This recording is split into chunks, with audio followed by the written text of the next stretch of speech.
review des derniers épisodes de l'anime pour une très bonne raison, c'est de la merde totale. Mais vraiment de la merde totale, et franchement je suis le premier à essayer de chercher les bons trucs, et en même temps aussi le premier à essayer de chercher les mauvais trucs dans l'animé, mais là je vous dis que c'est de la merde totale, je m'endors, c'est chiant, c'est une limite gnangnan, c'est un peu con. Je me suis dit, il y avait une bonne idée dans le truc, il y avait de la bonne idée dans l'animé, mais voilà, c'est devenu pourri, enfin voilà, peut-être ça va s'améliorer par la suite, mais franchement je regarde maintenant avec d'un œil distrait quoi. Bon, pour en revenir par contre au scan, alors celui de la semaine passée, je vais vite en parler, la raison pour laquelle j'ai pas fait de vidéo dessus, tout simplement parce que le contenu est assez vide. En fait, c'est juste un combat avec Sting et Rock. En fait, non, c'est juste l'auteur qui se débarrasse de Sting et Rock. Parce que comme je vous l'avais dit, Gemma, il est là uniquement pour pouvoir occuper Sting et Rock pendant que Natsu et Grey combattent Margui. C'est juste pour ça. Et en gros, comme je l'avais prédit, à la fin de leur combat, comme par hasard, ils tombent aussi à terre. Bref. Donc en gros, ils sont tous les deux, enfin tous les trois hors de combat. Et leur combat, franchement, je m'en fous un peu parce que voilà, c'est encore le discours là, voilà, la meilleure équipe c'est Fairy Tail, qui aime leurs membres, blablabla. Alors petit clin d'œil aussi, l'attaque qui a réussi à vaincre Gemma, en fait, c'est l'attaque qu'a utilisé justement Future contre Natsu qui l'a vaincu. Donc comme quoi, c'est pas une attaque aussi faible que ça. Bref, maintenant pour le chapitre de cette semaine. Alors là, j'aime beaucoup d'ailleurs, j'aimais beaucoup là où, par exemple, ce que faisait Mardi dans le chapitre de la semaine suivante, pardon, c'est le fait qu'il attrape leurs deux visages et commence à les lacérer comme ça contre le sol tout en volant. Je veux dire, c'est un truc qui me rappelait beaucoup Dragon Ball et j'aime beaucoup ce genre de truc. Donc franchement, c'est un truc, le mec il perd pas son temps, il est là pour leur faire mal, pour leur faire souffrir, et ça on aime. Et dans cette semaine-ci, le combat donc continue. Alors les deux factions donc cherchent toujours à avoir le dessus l'un de l'autre, mais on voit bien que Mardi est certainement celui qui se trouve bien au-dessus donc de Natsu et de Grey. Celui-ci s'amuse plus qu'autre chose parce que Grey qui arrive à utiliser donc des nouvelles attaques d'ailleurs qui sont issues donc de sa magie nouvelle, de sa nouvelle magie de Demon Slayer. Parce qu'apparemment il a une nouvelle magie, il peut faire un hurlement de Demon Slayer. Vous savez, les God Slayer ont un hurlement, alors que un hurlement, les Dragon Slayer ont le souffle.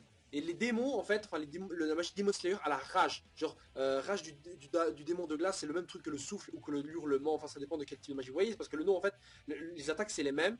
Mais en fait, les griffes, puis en fait les lacérations. Enfin, bref, vous voyez ce que je veux dire en gros par là. C'est qu'en gros, c'est les mêmes attaques, mais avec des noms différents selon le type de magie qu'on a. God Slayer, Demon Slayer, ou même Dragon Slayer.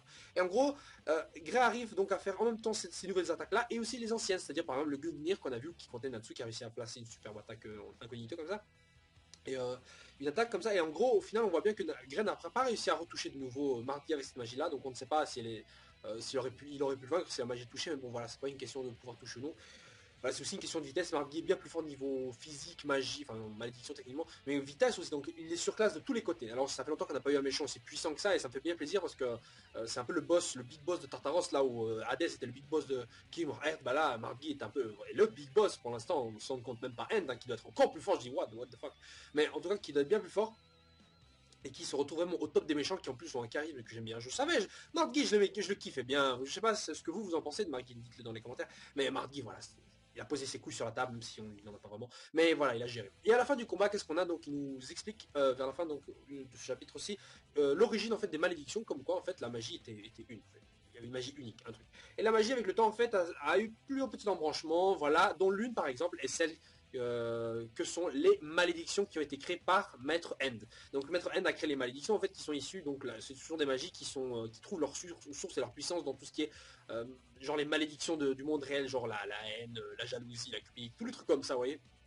Et bah oui voilà, enfin comme les 7 péchés capitaux. Enfin bref, ça dans tous les cas, cette magie trouve leur force dans ces émotions là, donc ça veut dire qu'en gros c'est un différent type de magie. Est-ce qu'il y a juste la magie qu'on connaît, la gentille magie même, et dedans il y a les Lost magiques et tout, et les magies Dragon Slayer, et d'un autre côté on a les malédictions, ça fait un peu comme le yin et le yang, vous voyez, on a la bonne magie et la méchante magie. Alors maintenant qui a créé la bonne magie, je ne sais pas, quelle était cette source de la magie, voilà, Zeref utilise-t-il de la magie ou de la malédiction? Techniquement, il utiliserait de la magie lui aussi, vu que techniquement la malédiction a été créée par End, et que Zeref existait depuis bien avant par End.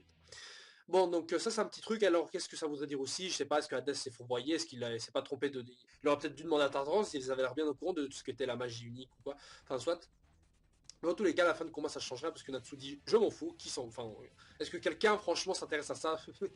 Oui, nous. Enfin, bref, dans tous les cas, le combat donc se termine avec Margit qui utilise sa plus puissante malédiction avec Allegria ou après Allegria ou je sais pas, enfin, je sais pas où cette malédiction est techniquement plus forte qu'Allegria. Mais en tout cas, c'est une malédiction donc qui s'appelle Memento Mori, qui en fait en latin veut dire souviens-toi de la mort, souviens-toi que tu peux mourir. Enfin, alors, en gros, c'est pour rappeler, rappelle-toi que tu es un être mortel, vain, fugace. En gros, c'est une attaque qui était censée non pas tuer et non pas vraiment laisser vivre, mais juste effacer l'existence dans le sens où tu n'as jamais existé, quoi, dans le vide, quoi. Parce qu'en fait, si Zeref est effectivement immortel, d'ailleurs Mardi, est-ce qu'il est immortel lui aussi? Parce que Natsu a bien relevé la question, est-il immortel? Parce que le mec il a aucune blessure malgré toutes les attaques de fou qu'il s'est pris.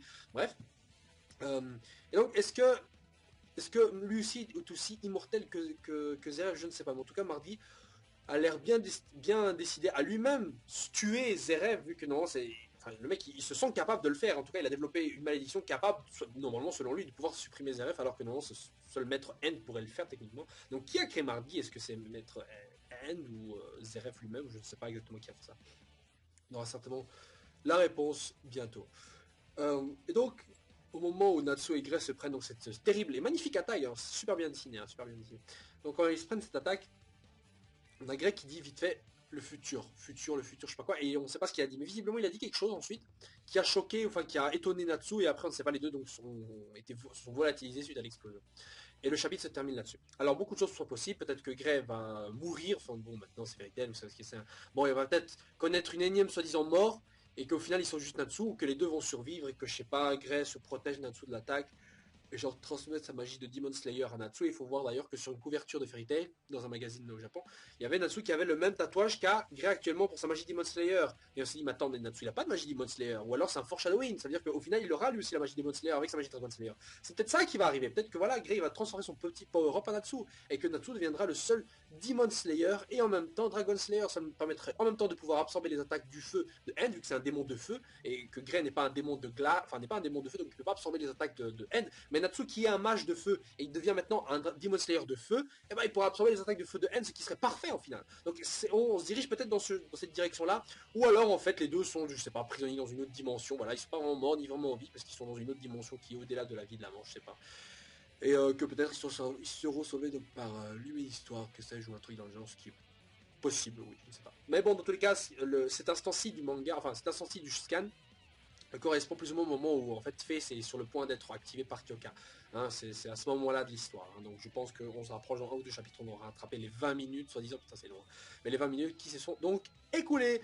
Voilà, donc le chapitre se termine là-dessus. On se retrouvera la semaine prochaine pour un prochain chapitre de Fairy Tail, en espérant qu'on n'ait pas encore de nouveau ce discours sur l'amour et l'amitié et une soi-disant tentative de l'auteur de faire croire que Grey est mort. Non, il est pas mort, il est pas mort, c'est bon, il mourra jamais Grey. Mais qu'on ne fasse pas croire. Mais qu'on ne fasse pas croire que Grey est véritablement mort là-dessus. Je n'y crois pas du tout, et vous non plus également. Enfin, vous non plus. Et qu'on nous baisse pas avec ce genre de truc, quoi. Bon, bah sur ce les gens, ciao ciao, et bah continuez à checker les vidéos, partagez-les, abonnez-vous, et surtout, n'oubliez pas de donner vos avis sur le chapitre en lui-même. Voilà, ciao ciao. Ciao ciao.